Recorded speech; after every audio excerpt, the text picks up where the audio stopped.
سالم بن عبداللہ نے اپنے باپ عبداللہ بن عمر رضی اللہ تعالی عنہ سے روایت کیا ہے کہ رسول اللہ صلی اللہ علیہ وسلم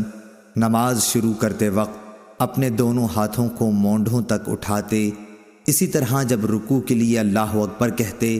اور جب اپنا سر رکوع سے اٹھاتے تو دونوں ہاتھ بھی اٹھاتے، اور رکوع سے سر مبارک اٹھاتے ہوئے سمع اللہ لمن حمدہ ربنا ولک الحمد کہتے تھے۔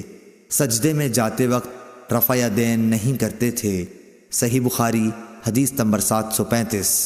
سالم بن عبداللہ بن عمر نے عبداللہ بن عمر رضی اللہ تعالیٰ عنہ سے خبر دی، انہوں نے بتلایا کہ میں نے رسول اللہ صلی اللہ علیہ وسلم کو دیکھا کہ جب آپ نماز کے لیے کھڑے ہوئے تو تکبیر تحریمہ کے وقت آپ نے رفع یدین کیا، آپ کے دونوں ہاتھ اس وقت مونڈھوں تک اٹھے،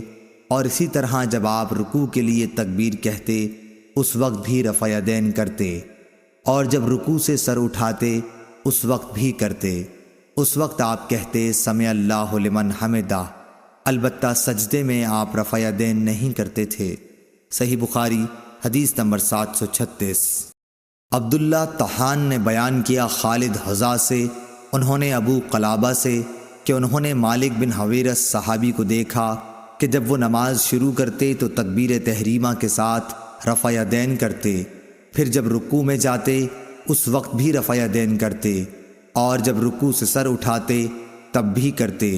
اور انہوں نے بیان کیا کہ رسول اللہ صلی اللہ علیہ وسلم بھی اسی طرح کیا کرتے تھے۔ صحیح بخاری حدیث نمبر 737۔